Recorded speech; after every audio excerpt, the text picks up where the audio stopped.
আচ্ছা, ভার্বকে কত ভাগে ভাগ করা হয় বলেছিলাম? দুই ভাগে। একটা হচ্ছে ফাইনাইট ভার্ব আর একটা হচ্ছে নন ফাইনাইট ভার্ব। বলেছিলাম ফাইনাইট ভার্বের বাংলা কি? সমাপিকা ক্রিয়া। আর নন ফাইনাইট ভার্বের বাংলা কি? অসমাপিকা ক্রিয়া। অনিরুদ্ধ বলো, নন ফাইনাইট ভার্ব কত প্রকার, কি কি? তিন প্রকার। তিন প্রকার নন ফাইনাইট, কি কি? একটা infinitives, infinitives number 1, number 2 participle, participle, number 3 একটা জিরেন্ড। জিরান্ড। তাহলে নন ফাইনাইট ভার্ব কত প্রকার? তিন প্রকার, ইনফিনিটিভস, পার্টিসিপল আর জিরেন্ড। আচ্ছা, আমরা আমরা আজকে কি নন ফাইনাইট ভার্বের মধ্যে ইনফিনিটিভস সম্পর্কে আমরা পড়তে চলেছি, তাই তো? এবার বলো, ইনফিনিটিভস কি নিয়ে তৈরি হয়? ইনফিনিটিভস কি নিয়ে গঠিত হয়? ভার্বের প্রেজেন্ট ফর্ম, এর আগে কি হয়? টু বসে। টু প্লে খেলতে, টু গো যেতে, তাই তো? তারপরে টু ইট খেতে, টু হ্যাভ পেতে, টু ডু করতে, এগুলো সব ইনফিনিটিভস। তাহলে ইনফিনিটিভস কি? এক ধরনের নন ফাইনাইট ভার্ব, তাই তো? এইরকম আরও নন ফাইনাইট ভার্ব আছে যেগুলো আমরা পরে শিখব। দেখো, every afternoon the children come here. Every afternoon মানে প্রতিদিন বিকালবেলা। দি চিলড্রেন মানে বাচ্চারা, কাম হিয়ার মানে এখানে আসে। কি করতে আসে? কি করতে আসে? টু প্লে খেলতে। তাহলে খেলতে এটাও লিখতে হবে। তাহলে প্লে ভার্বের আগে নিচে যে লিস্টটা আছে ভার্বের, ওইখানে দেখো প্লে কথাটা আছে। তাহলে আমরা ওখানে কি বসাবো? টু অ্যাড করে বসাবো, টু প্লে খেলতে। তাহলে টু প্লে একটা ইনফিনিটিভস। নাম্বার 2টা বলবে, আরুষ বলবে, we decided dash a house. Build. We decided to build a house. ঠিক আছে সবার? আচ্ছা, উই ডিসাইডেড মানে আমরা সিদ্ধান্ত নিয়েছিলাম, টু বিল্ড মানে নির্মাণ করতে বা নির্মাণ করার, এই হাউস একটা বাড়ি, তাহলে আমরা একটা বাড়ি নির্মাণ করার সিদ্ধান্ত নিয়েছিলাম। Number 3, the lesson is very hard blank. তুমি বলো, the lesson is very hard to do নয়, the lesson is very hard to understand. The lesson is very hard to understand মানে লেসনটা বোঝার জন্য খুবই কি? কঠিন, বোঝার পক্ষে খুবই কঠিন।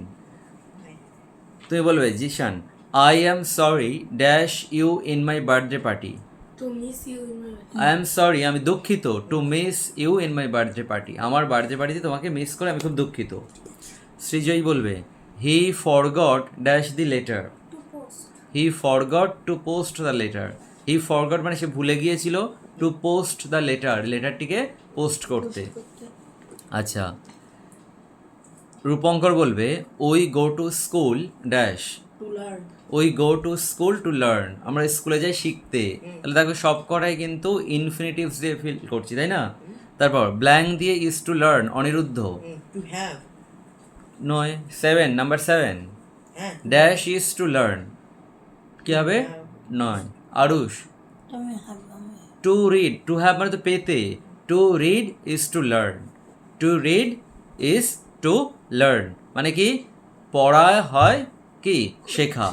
আমরা পড়ি কি জন্য? শেখার জন্য, তাই হচ্ছে two read is to learn হয়েছে। হি কেম হিয়ার সে এসেছিল এখানে, ব্ল্যাঙ্ক দেওয়া আছে, এ উইক এক সপ্তাহ। বলো, টু স্পেন্ড। স্পেন্ড মানে কাটানো, টু স্পেন্ড এ উইক এক সপ্তাহ কাটাতে। ঠিক আছে সবার? আচ্ছা, তারপর দেখো, মনি ওয়ান্টস মনি চায় ড্যাশ অল দিস বুকস। তাহলে মনি ওয়ান্ট বলো Rupankar, to have. Money wants money চায় টু হ্যাভ। টু হ্যাভ মানে কি? পেতে। অল দিস বুকস এই সমস্ত বইগুলিকে। তারপর it is easy dash. Aniruddha, it is easy to say but hard to do. Good. It is easy to say মানে বলা সহজ, বাট কিন্তু হার্ড টু ডু করা কঠিন। তাহলে আমাদের এইরকম ইনফিনিটিভস দিয়ে শূন্যস্থান পূরণ দিতে পারে। এবার আমরা যেগুলো করতে যাচ্ছি সেগুলো হচ্ছে ইনফিনিটিভের জয়নিং। অর্থাৎ আমাদের দুটো সেন্টেন্স দেওয়া থাকবে, দুটো সেন্টেন্সেই দুটো ফাইনাইট ভার্ব থাকবে।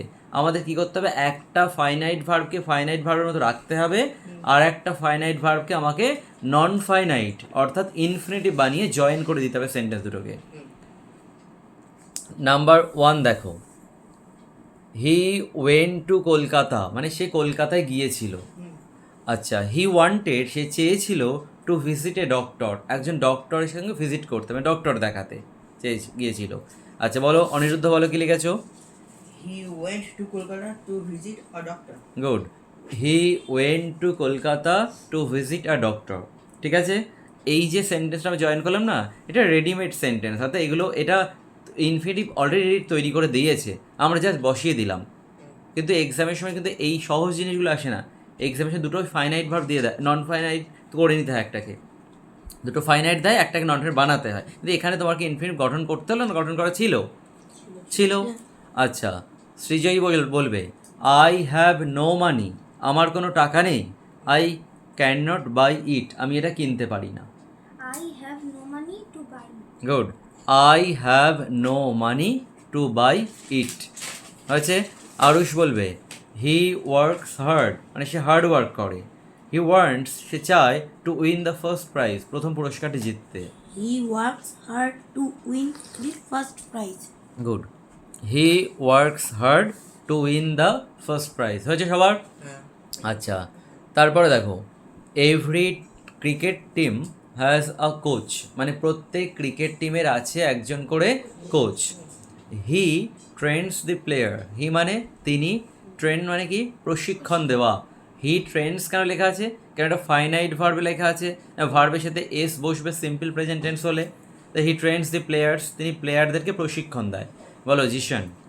Every cricket team has a coach to train the player. To trains কথাটা কি ঠিক ইনফিনিটিভে? Train. টু ট্রেন হবে, এসটা বাদ চলে যাবে, কারণ আমরা ইনফিনিটিভের সময় ভার্বের V1 হয়, ওর সাথে কোনো এস ইএস ইডি কিচ্ছু অ্যাড হবে না।